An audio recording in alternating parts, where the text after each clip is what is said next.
Assalamualaikum warahmatullahi wabarakatuh. Salam SMK, SMK bisa, SMK hebat, SMK berkarakter. Apa kabar Ananda Ibu semua? Semoga selalu dalam keadaan sehat walafiat, selalu dalam lindungan Allah Subhanahu wa taala, Tuhan yang Maha Esa. Nah, kali ini kita akan membahas tentang pengaruh agama dan kebudayaan Hindu-Buddha di Indonesia. Ada yang tahu agama Hindu berada di mana? Paling banyak kebudayaan Hindu ada di mana? Ada yang tahu? Ya, silahkan. Ya, benar. Beri tepuk tangan. Agama Hindu banyak terdapat di daerah Bali atau di Pulau Bali. Yang mana di sana kebudayaan Hindu berkembang. Lalu agama Buddha berasal dari Cina yang dibawa oleh Siddhartha Gautama. Sebelum kita memulai materi kita hari ini, marilah kita berdoa menurut agama dan kepercayaan masing-masing. Berdoa mulai. Berdoa selesai.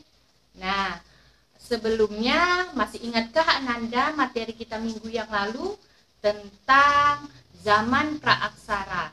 Ada yang ingat? Ada yang ingat? Ya? Benar. Zaman praaksara adalah zaman ketika manusia belum mengenal tulisan. Nah, ketika zaman praaksara telah berakhir, maka muncullah zaman aksara, di mana manusia sudah mengenal yang namanya tulisan.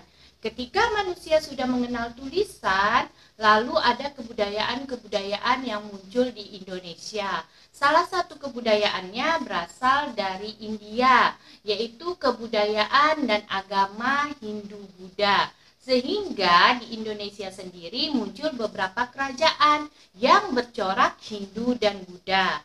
Apa saja kerajaan tersebut dan apa saja teori yang menjelaskan tentang masuknya agama dan kebudayaan Hindu-Buddha di Indonesia? Silahkan Ananda Ibu perhatikan materi Ibu berikut ini. Tapi sebelumnya, adapun tujuan pembelajaran kita hari ini adalah Ananda Ibu semua mengetahui tentang teori yang menjelaskan masuknya agama dan kebudayaan Hindu-Buddha di Indonesia. Lalu kerajaan-kerajaan apa saja yang bercorak Hindu-Buddha di Indonesia? Nah, pernah nggak sih Ananda berpikir hidup di zaman kerajaan? Bagaimana ya rasanya? Untuk lebih jelasnya, silahkan Ananda Ibu perhatikan materi yang akan Ibu jelaskan berikut ini. Kali ini kita akan membahas tentang materi pengaruh agama dan kebudayaan Hindu-Buddha di Indonesia. Nah, pada materi kali ini Ibu akan menjelaskan tentang teori-teori masuknya agama dan kebudayaan Hindu-Buddha di Indonesia. Teori-teori apa saja yang menjelaskan masuknya agama dan kebudayaan Hindu-Buddha di Indonesia. Nah, selain itu, Ibu sebelumnya akan menjelaskan sejarah masuknya agama Hindu-Buddha di Indonesia. Yang kita awali yang pertama dari agama Hindu. Agama Hindu diperkirakan muncul di India antara tahun 3120 sebelum Masehi sampai 1300 sebelum Masehi. Agama ini tumbuh bersama dengan masuknya bangsa Arya, yaitu bangsa Namanen yang masuk India dari Asia Tengah melalui celah Khyber. Nah, agama ini juga dikatakan muncul sekitar 1500 sebelum Masehi. Kedatangan bangsa ini mendesak bangsa Dravida. Jadi kedatangan bangsa Arya mendesak bangsa Dravida, penduduk asli India dan termasuk dalam kategori ras Australoid dari sebelah selatan sampai ke daratan Inggi Dekat. Dalam perkembangan selanjutnya terjadi pencampuran antara kebudayaan bangsa Arya dan bangsa Dravida yang menghasilkan agama Hindu. Perkembangan agama Hindu di India pada hakikatnya dapat dibagi menjadi 4 fase, yakni zaman Weda, zaman Brahmana, zaman Upanishad, dan zaman Buddha. Jadi, agama agama Hindu dibagi atas 4 fase ya. Ada zaman Weda, Brahmana, Upanishad, dan zaman Buddha. Nanti akan Ibu jelaskan satu persatu tentang zaman tersebut. Nah, kita awali dari zaman Weda. Zaman ini dimulai ketika bangsa Arya berada di Punjab, di lembah Sungai Sudu, sekitar 2500 sampai 1500 sebelum Masehi. Setelah mendesak bangsa Dravida ke sebelah selatan sampai ke daratan tinggi Deccan. Dewa tertinggi yang mereka anggap sebagai penguasa alam semesta mereka sebut Trimurti, terdiri dari 3 dewa. Nah, dewa tersebut adalah penguasa alam semesta. Pada zaman ini pula masyarakat dibagi atas 4 kasta, yaitu Brahmana, Ksatria, Sudra, dan juga golongan di luar kasta, yaitu ada golongan Arya yang terdiri dari pengemis dan geladangan. Jadi ada 4 kasta pada zaman ini. Nah, yang selanjutnya akan kita bahas adalah zaman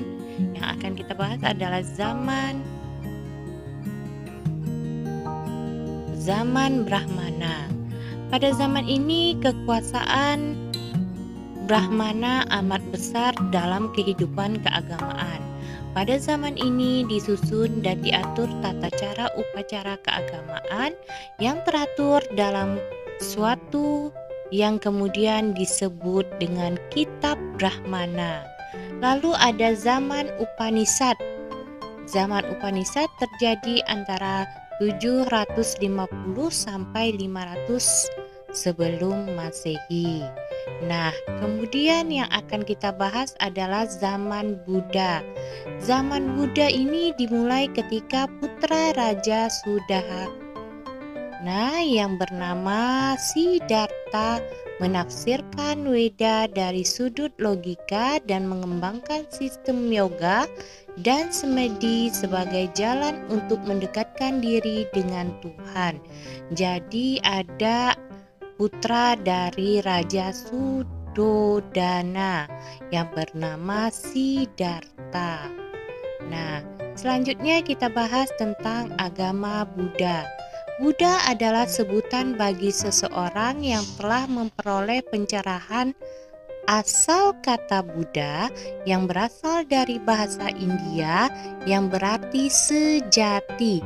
Awalnya Buddha bukanlah agama, melainkan ajaran dari seseorang yang telah memperoleh pencerahan bernama Siddhartha Gautama. Nah, Siddhartha tadi adalah seorang putra raja. Sepeninggalan Buddha, para pengikutnya kemudian menganut agama Buddha. Pada tahun 78 Masehi, terjadi perpecahan di antara para penganut Buddha. Perpecahan melahirkan 2 aliran, yaitu Buddha Mahayana dan Buddha Hinaya. Ajaran Buddha Mahayana lebih kompleks karena banyak dipengaruhi oleh agama dan kepercayaan lain, seperti agama Hindu dan Taoisme, sehingga mengenal dewi-dewi juga. Nah, yang selanjutnya akan kita bahas ada teori masuknya agama dan kebudayaan Hindu dan Buddha di Indonesia. Apa saja teori-teorinya? Yang pertama ada teori Waisya. Teori ini dikemukakan oleh N.J. Trom, didasarkan pada alasan bahwa motivasi terbesar datangnya bangsa India ke Indonesia adalah berdagang. Nah, lalu ada teori kesatria. Menurut teori kesatria yang dikemukakan oleh Botts, pada masa lampau di India sering terjadi perperangan, sehingga teori kesatria ini dianut oleh para prajurit. Kemudian ada teori Brahmana. Menurut teori yang dikemukakan oleh J.C. Chandler ini, para Brahmana datang dari India ke Indonesia atas undangan pemimpin suku dalam rangka melegitimasi kekuasaan mereka. Sehingga Kalinga setara dengan raja-raja di India. Lalu ada teori arus balik. Nah, itu teori-teori tentang masuknya agama dan kebudayaan Hindu-Buddha di Indonesia. Kemudian yang kita bahas adalah kerajaan Hindu-Buddha di Indonesia. Yang pertama ada kerajaan Kutai. Kerajaan ini berlokasi di Kutai, Kalimantan Timur. Pusat pemerintahan diperkirakan di hulu Sungai Mahakam dengan wilayah kekuasaan meliputi seluruh wilayah Kalimantan Timur. Nah, prasasti ini ditemukan antara tahun 1879 dan 1940. Yang kedua ada Kerajaan Tarumanegara. Kerajaan Tarumanegara berlokasi di wilayah Jawa Barat. Hal ini dibuktikan dengan adanya sejumlah prasasti di daerah sekitar Bogor. Lalu ada Kerajaan Pejajaran. Kerajaan ini berlokasi di wilayah barat Pulau Jawa, meliputi Provinsi Banten, Jakarta, Jawa Barat, dan sebagian Jawa Tengah. Nah, selanjutnya ada Kerajaan Melayu. Kerajaan ini terletak di Sumatera, berlokasi dekat Selat Malaka, yaitu sekitar Jambi, persis di tepi kiri kanan Sungai Batanghari. Kemudian ada Kerajaan Sriwijaya. Kerajaan ini pernah berdiri di Pulau Sumatera dan memberi banyak pengaruh di Nusantara. Daerah kekuasaannya membentang dari Kamboja, Thailand Selatan, Semenanjung Malaya. Nah, kemudian yang keenam ada Kerajaan Kalinga. Kerajaan ini terletak di Jawa Tengah. Nama Kalinga berasal dari sebuah nama kerajaan yang terdapat di wilayah India Selatan. Yang ketujuh ada Kerajaan Mataram. Kerajaan ini adalah kerajaan kelanjutan dari Kerajaan Kalinga di Jawa Timur. Kerajaan ini berlokasi di Pendawa, Jawa Tengah. Nah, jadi Kerajaan Mataram merupakan kelanjutan dari Kerajaan Kalinga. Yang kedelapan ada Kerajaan Medang Kamulan. Sumber sejarah tentang kerajaan ini adalah Prasasti Paradah dan Prasasti Ajuk Peladang. Nah, kemudian yang kesembilan ada Kerajaan Kediri. Wilayah Kerajaan Jenggala meliputi daerah Malang dan daerah Sungai Brantas dengan pelabuhan meliputi Surabaya, Rembang, dan Pasuruan. Adapun wilayah Kediri meliputi Kediri dan yang lainnya. Yang ke-10 ada Kerajaan Singosari.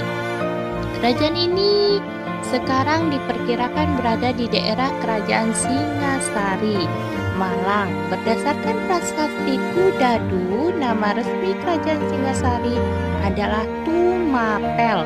Kemudian yang ke-11 adalah Kerajaan Majapahit. Pusat Kerajaan Majapahit diperkirakan di daerah Trowulan sekarang. Nah, tepatnya di Mojokerto, Jawa. Kemudian yang akan kita bahas adalah berakhirnya kerajaan-kerajaan Hindu-Buddha di Indonesia. Nah, ada 11 kerajaan Hindu-Buddha ya tadi. Nah, pada abad ke-13, perkembangan agama Islam dan pesatnya pengaruh Islam di Timur Tengah mengakibatkan kerajaan-kerajaan Hindu-Buddha musnah. Nah, pengaruh agama dan kebudayaan Hindu-Buddha turun sehingga pada abad ke-18 telah hancurlah kebudayaan Hindu-Buddha. Nah, selanjutnya silahkan Ananda Ibu kerjakan tugas yang Ibu berikan sesuai materi yang telah Ibu jelaskan tadi. Jawablah pertanyaan-pertanyaan di bawah ini dengan tepat dan benar. Kemudian jawabannya silahkan kirim melalui Google Classroom. Ada 5 pertanyaan. Nah, itu tadi materi yang telah Ibu jelaskan. Dari materi tadi, adakah Ananda Ibu yang bisa menarik kesimpulannya? Ada? Ada yang bisa menarik kesimpulannya? Ya? Kamu? Ya? Silahkan. Ya, benar. Beri tepuk tangan. Nah, secara garis besar benar sekali bahwa Ada 4 teori yang menjelaskan masuknya agama dan kebudayaan Hindu-Buddha di Indonesia. Teori yang pertama yaitu teori kesatria, yang kedua teori Waisa, yang ketiga teori Brahmana, yang keempat teori arus balik. Dan ada beberapa kerajaan-kerajaan yang bercorak Hindu dan Buddha. Salah satunya adalah kerajaan Singosari dan kerajaan Majapahit. Nah, selain materi yang telah Ibu jelaskan tadi, ada juga tugas yang telah Ibu berikan. Silahkan Ananda kerjakan tugas tersebut dan kemudian kirim jawabannya melalui Google Classroom. Ibu tunggu paling lama 5 menit sebelum jam pembelajaran materi hari ini berakhir. Nah, cukup demikian pembelajaran kita hari ini. Ibu akhiri dengan wabillahi taufik wal hidayah. Wassalamualaikum warahmatullahi wabarakatuh. Sampai jumpa di materi berikutnya, masih dengan materi pengaruh agama dan kebudayaan Hindu-Buddha di Indonesia. Tapi dalam subbab bukti-bukti pengaruh agama dan kebudayaan Hindu-Buddha di Indonesia. Berakhirnya masa kebudayaan Hindu-Buddha di Indonesia. Sampai jumpa, semoga bermanfaat. Salam SMK.